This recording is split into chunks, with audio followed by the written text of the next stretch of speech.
میں جبریل ہوں اور میں تجھے اس طرح بیٹا دیتا ہوں. بیٹا کون دیتا ہے؟ اللہ. کون دیتا ہے؟ لیکن جبریل کہتا میں دوں گا. تو پتہ چلا اللہ چاہے تو ولی بھی دے سکتے ہیں، نبی بھی دے سکتے ہیں، فرشتے بھی دے سکتے ہیں. اللہ نہ چاہے تو کوئی نہیں دے سکتا.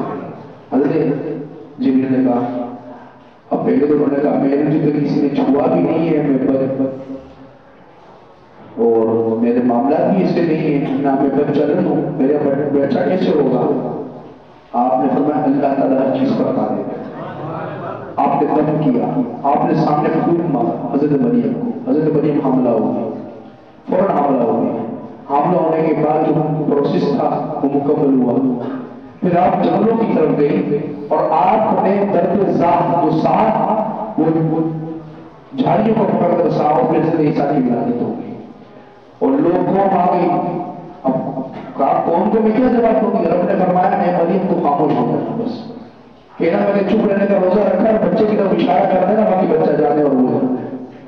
حضرت مریم نے اشارہ کر دیا بھائی یہ بچہ جواب دے گا. اب انہوں نے جواب کیا دیا؟ سورہ حضرت عیسیٰ نے کہا چند گھنٹے کا بچہ یا چند دن کا بچہ کہا انی عبد اللہ، میں اللہ کا بندہ ہوں. بھائی وہ بھی بچے ہیں بندے ہیں. ہم کیا کہتے ہیں پیدا ہوتے تو کیا کہتے ہیں؟ کوئی کہتے ہیں بندہ پیدا ہوا ہے، کیا کہتے ہیں؟ بچہ پیدا ہوا ہے. انہوں نے یہ نہیں کہا میں ابن اللہ ہوں، انی ابن اللہ، نہیں میں اللہ کا بچہ نہیں ہے. انہوں نے کہا میں اللہ کا بندہ ہوں. ان کا کیا عقیدہ تھا کہ تین خدا ہے. ان کا کیا عقیدہ تھا؟ تین خدا ہے. اور کیا کہا کہ اللہ کا بیٹا ہی ہے. عیسائیوں نے کہا. اور حضرت عیسیٰ نے کیا کہا میں اللہ کا بندہ ہوں. اور ابھی یہ کیا ہے؟ بچے. تو کہا سنو کان کھول کر، میری ماں کی پانسائی کی گواہی تو بعد میں ہوگی، سب سے پہلے گواہی میرے رب کی بات اللہ شریف کی ہوگی کہ میں اس کا بیٹا نہیں ہوں، میں اس کا بندہ ہوں. پھر آگے کیا ہوا؟ آتانی الکتاب، اس نے مجھے کتاب دے دی. آتانی پہلے ماضی کا سیکھا ہے، مجھے کتاب دے دی. وجعلنی نبیّا، اور مجھے نبی بنایا، اور پھر مجھے برکت والا بنایا. اور یہ فلسطین کے 8 کلومیٹر کے فاصلے میں یہ جگہ موجود ہے جس کا نام ہے بیت اللہ. حضرت عیسیٰ پیدا ہوا، حضرت عیسیٰ پیدا ہوا. اب اندازہ کریں آپ. پھر آگے انہوں نے اپنی ماں کے بارے میں کیا کہا؟ میں نبی ہوں، مجھے رب نے کتاب بھی دی ہے، مجھے برکت والا بھی بنایا. پھر عیسائیوں سے حضور کا مناظرہ ہوا. عیسائیوں نے حضور کو کہا کہ بھائی وہ نبی، وہ ہم اللہ کا بیٹا مانتے. بولے کیوں مانتے ہو؟ کہا بھائی اس کی وجہ یہ ہے کہ وہ بغیر باپ کے پیدا ہوئے، اس لیے ہم ان کو اللہ کا بیٹا مانتے ہیں اور وہ خدا ہے اللہ. حضور نے پھر رب نے حضور پر قرآن اتارا اور فرمایا ان مثل عیسیٰ عند اللہ کمثل آدم. حضور نے فرمایا کہ عیسیٰ کی مثال اللہ کے نزدیک تو اس طرح ہے جیسے حضرت آدم کی مثال ہے. کہا یہ ابن اللہ اس لیے کہ اس کا باپ نہیں ہے. بولا جو حضرت آدم میں کہا اس کی ماں بھی نہیں، اس کا باپ بھی نہیں، تو وہ کیا؟ اب عیسائی عاجز آ گیا، جواب نہ دے سکے اور بالکل خاموش ہو گئے. تو اس سے زیادہ عجیب تو حضرت آدم کی پیدائش ہے. چلے یار ماں تو ہے باپ نہیں ہے، ماں تو ماں بھی نہیں ہے باپ بھی نہیں ہے.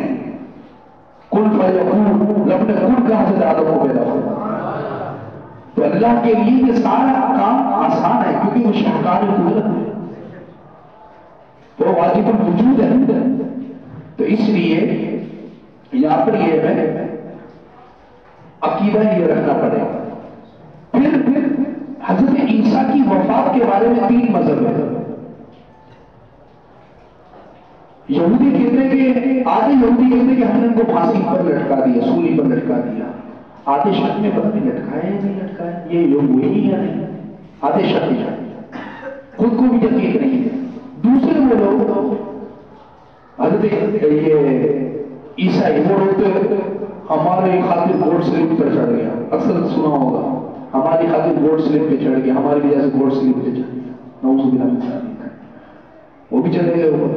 یہ دوسرا کیا، وہ مرنے کے قائل، وہ آدھے شک میں آدھے۔ پھر ہمارے جو وہابی ہیں اہل حدیث وہ بھی مرنے کے قائل ہیں، پھر قادیانی ہیں وہ بھی مرنے کا قائل ہے۔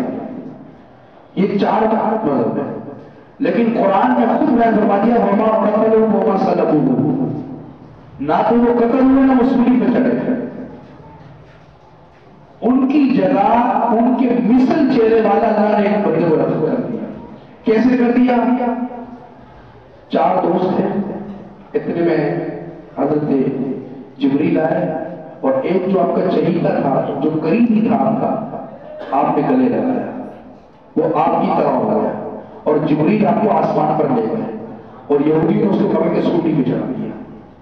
اب وہ یہ سمجھ رہے کہ ہم نے ان کو چڑھا دیا، اور آدھے یہودی کہتے ہیں یہ وہ نہیں لگ رہا، وہ عیسیٰ نہیں لگ رہے، ہاں ان کے جیسے لیکن وہ نہیں لگ رہے، آدھے یہودی کو جنت پہ آ گیا، لیکن حضرت عیسیٰ آسمان پر اٹھا لیے گئے۔ یہی ہمارا اہل سنت کا اور اہل اسلام کا موقف ہے۔ حضرت عیسیٰ چلے گئے آسمان، معراج کی رات دوسرا آسمان پر ملے بھی حضور کو، اور پھر حضور نے فرمایا کہ یہ نزول کریں گے شرقی مینارے پر، بابو صغیر کہ وہاں پر شرقی مینارے پر فلسطین، یہ ملک شام ہی لگتا ہے پورا، وہاں پر یہ نزول کریں گے، دوبارہ اتریں گے۔ کتنا زندہ رہیں گے؟ ایک روایت میں کہ وہ 45 سال سے زندہ رہیں گے، اور ایک روایت میں ہے کہ وہ 40 سال میں تبلیغ بھی کریں گے، حضور کی امت میں نکاح بھی کریں گے، ان کی اولاد بھی ہوگی۔ اور آج جو مدینہ شریف میں جگہ خالی ہے، آپ جب مواد شریف طرف آئیں گے حضور کے روزے کی طرف، تو آپ جب آئیں گے نا تو پہلی جو جالی ہے سنے دی وہ خالی ہے، اس میں کوئی کچھ بھی نہیں ہے۔ اس کے بعد والی جالی ہے وہاں پر حضور کا روزہ ہے، اس کے آگے ابو بکر صدیق میں فاروق اعظم ہے، پھر اس کے آگے جو جگہ وہ بعد میں جبریل دوسرا دیتا ہے۔ تو یہ جو جگہ ہے جو خالی زمین ہے، یہاں پر حضرت عیسیٰ علیہ السلام کی تدفین ہوئی، یہ آج بھی جگہ کھاتی ہے۔ تو ہمارا تو یہ موقف ہے اہل سنت کا۔ تو بتانے کا مقصد یہ ہے کہ عیسائیوں کے یہاں ہمارے یہاں اس طرح کو پروٹوکول ہے، اس طرح کا معاملہ ہے۔ ابھی آپ دیکھ لینا، ابھی جو ہمارا واقعہ جرنا والا وہاں پر سب چیف جسٹس، آرمی چیف، سارے